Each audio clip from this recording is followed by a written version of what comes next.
ചേച്ചി ഇതുപോലെ മാല തിരി തരുമോന്ന് ചോദിച്ചു. ഞാൻ പറഞ്ഞതാവുള്ളേ ഒരു കൊടുത്ത് പിന്നെ 2-3 ദിവസം അവളെ ചോദിച്ചാ പറഞ്ഞ അത് അവന്റെ കഴുത്തിൽ കിടക്കുന്ന സമയമാകുമ്പോ അവൻ പണയം വെച്ച് കാര്യം ചെയ്യും. ചേച്ചി വീട്ടിലെന്തെങ്കിലും പിള്ളേർക്ക് എന്തെങ്കിലും സാധനം കല്യാണത്തിന് വാങ്ങിച്ചു കൊടുക്കും. ഇന്നതാ നാളെ താന്ന് ചോദിച്ചപ്പോ ഇല്ല. സംഭവം ചോദിച്ചപ്പോ ഇങ്ങനെ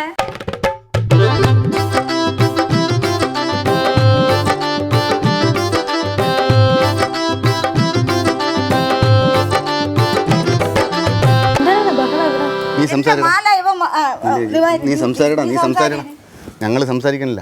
നീ എന്റെ പൈസ എന്ന് തരും. ചേട്ടൻ അങ്ങോട്ട് മാറിയില്ലേ? എന്തിനാ പ്രശ്നം? പിന്നെ നമ്മള് അന്ന് നീ 1.5 ലക്ഷം രൂപ വാങ്ങിച്ചാൽ എനിക്ക് കുഴപ്പമില്ല, അത് പോട്ട്. അതെല്ലാം വിട അണ്ണ ഇപ്പൊ എന്താ വരാത്ത? ഞാൻ ചേച്ചി ഇരിക്കണം ചുമ്മാ ഇരുന്നാ. എന്റെ ചേച്ചിയാണ്. എനിക്ക് അന്ന് ഞാൻ ഊരി വെച്ച് മറന്നു പോയ മാല ഇങ്ങനത്തെ ചേച്ചിയുടെ മാലയാണ്. കല്യാണത്തിൽ വന്ന ചേച്ചിയുടെ 2 ദിവസം ഇടാൻ വാങ്ങിയാണ്. അപ്പാണ് ഞാൻ ഇവിടെ വന്നത്. അന്ന് ഊരി മറന്നു വെച്ച് പോയാണ്. അത് എടുത്തു കൊടുക്കും. മാല പിന്നെ തരാം. നിങ്ങളുടെ